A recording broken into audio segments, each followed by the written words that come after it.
Hey guys, this is Poetspice and I am here to do the Anna Griffin Spellbinders collab video for, what month is this? February. And I have some items that I use. So let's go ahead and get started. We're supposed to use our items from Anna Griffin or Spellbinders, and you can definitely play along. Look in the description box below and you will see the people participating and all the other relevant information. So I used this it's not a pocket die, but this card-based die from Anna Griffin, as well as this one. I also used some card stock from some glitter card stock and foil card stock from Crafter's Companion from my stash. So I used those dies.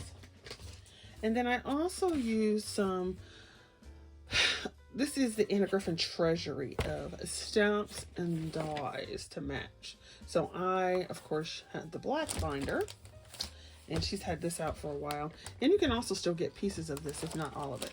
So I used these, excuse me, these teacups and teapot. Let me move this over here for you.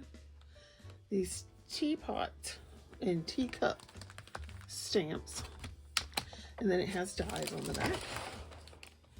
And then I also used this set of stamps and the dies to match.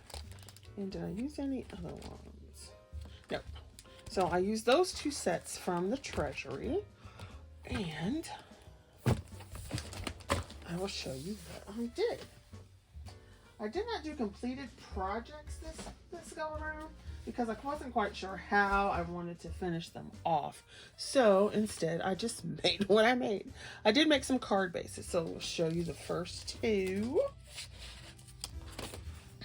So I used this paper for these. So here is that Anna Griffin die, and what it does, it takes, it creates that whole card, and then you have this front. And I wasn't sure what I wanted it to say or what else I wanted to do with it. So I just did the piece, and then I did put a cover plate on the inside. And this is some paper from my stash too. Had it forever. So there's that one card base. And eventually I'll finish it. I just don't know what I want to do with it yet. And here's this one. So I used two different glitter card stocks from Crafter's Companion. So this is, it comes off blue, but it's actually, it comes off purple, but it's actually a blue. It's just because of the glitter that's in it. So the glitter, and then I cut one in silver glitter, and then I just glued the two pieces together. And then I cut this off for the silver piece, and I'll probably make a tag or something with that. But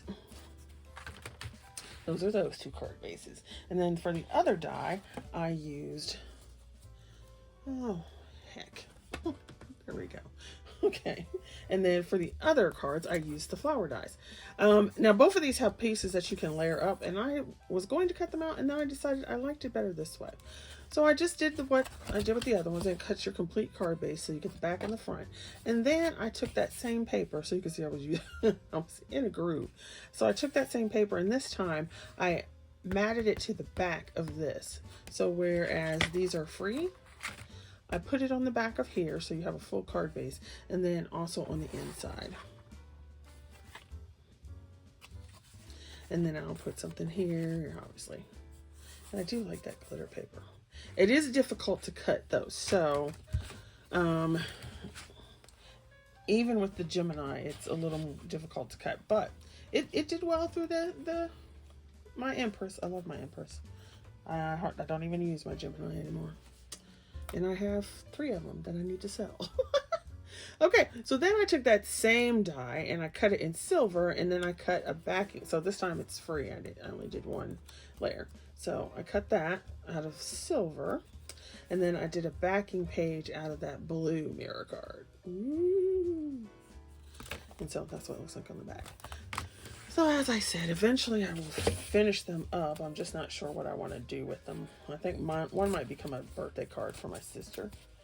Alrighty then. So there's that. Then I wanted to play with my embossing powders and my stamps and just do that. So instead of like I said, I did make projects.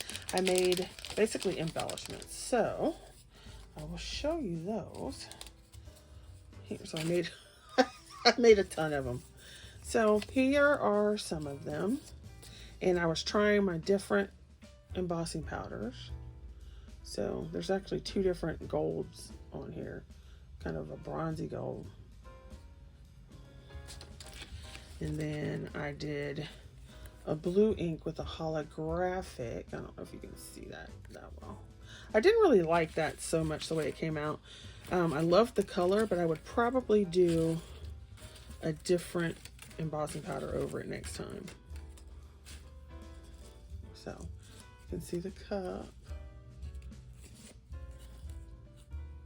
Oh, it doesn't want to focus. So in there. So I just did 3 of those. Then I had some red embossing powder from Tonic. I was trying to think of what company it was from. From Tonic. So I used that, and I really like how it came out. I wasn't sure it was going to work very well because it's not fine detail, but it actually came out pretty decently. So I liked it. So I did the roses, a tulip. There you go. And then I backed them because they have a backing layer as well. So then I just backed them on some paper that I had out. Something different besides just cream. Then here's one of those plates. So I'll show you the rest of these.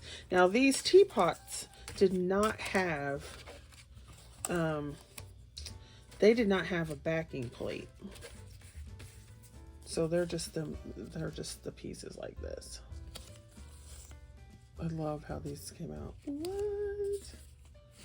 Okay.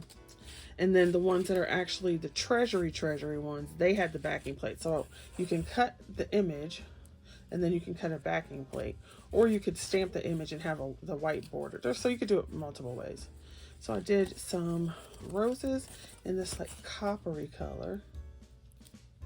And then I wanted to play with the holly to see how it would come out. So that's more of the goldies. I used these for copper. So they came out nicely, I thought.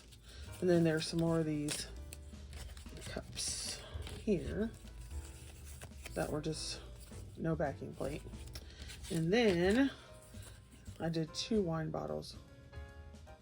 So I thought that was fabulous. Fabulous, fabulous. So that's what I did this month for Anna Griffin and Spellbinders. So go check out the other ladies and definitely play along and use the hashtag below. And we'd love to see what you make.